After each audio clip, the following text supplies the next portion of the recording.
Le pont Jacques-Cartier relie le quartier Ville-Marie de Montréal à la rive sud, plus précisément à Longueuil. Il passe au-dessus de l'île Sainte-Hélène et de l'île Notre-Dame. Le pont a été construit entre 1926 et 1930 pour accommoder le nombre grandissant d'automobiles qui devaient traverser le fleuve Saint-Laurent. À l'époque, on l'appelait le pont du Havre.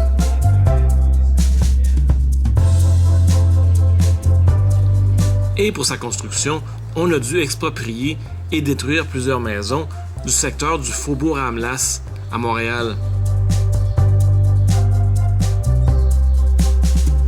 Un propriétaire, Hector Barsalou, a refusé qu'on détruise son usine. Alors le pont doit maintenant la contourner. L'usine est encore là. Et c'est à cause de ça qu'on surnomme le pont Croche. En même temps que le pont, on a aussi construit sur l'île Sainte-Hélène un gigantesque building qui avait pour but d'être une salle de bal et un casino. Bon, c'est jamais vraiment devenu un casino. L'endroit a été réquisitionné par l'armée pendant la Deuxième Guerre mondiale. Bon, de nos jours, pour une question d'assurance, l'édifice est complètement vide. C'est sûr qu'avoir des milliers d'autos qui roulent sur son toit à chaque jour, ça doit pas être très bon pour la structure du building. De 1930 à 1962, le pont Jacques-Cartier était payant. Ça coûtait 15 sous pour un cycliste ou un piéton pour traverser et 25 sous pour un automobile. Étrangement, j'ai vu aussi que ça coûtait 15 sous pour un véhicule tiré par un chien ou une chèvre. C'est juste en 1934 que le pont du Havre changea de nom pour le pont Jacques-Cartier, pour commémorer le 400e anniversaire de la découverte du Canada par M. Jacques Cartier. De nos jours, on peut traverser le pont au complet, évidemment en auto, en camion, mais aussi à pied ou en vélo.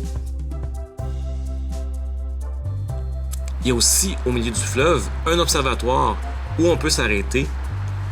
De là, il y a vraiment une super belle vue de Montréal.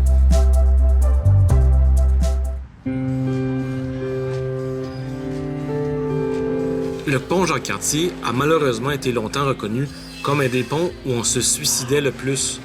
C'est le deuxième pont en Amérique du Nord où il y a eu plus de suicides, après le Golden Gate à San Francisco.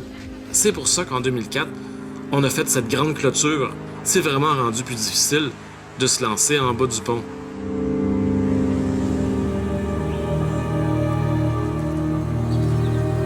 Personnellement, je trouve que le pont Jacques-Cartier a très fière allure. C'est un des plus beaux symboles visuels de Montréal.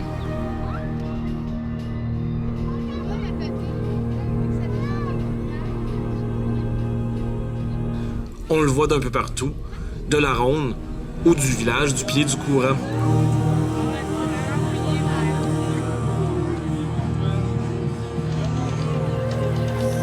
Et pour le 375e anniversaire de la ville de Montréal, on a payé la compagnie Moment Factory pour créer une grande installation lumineuse.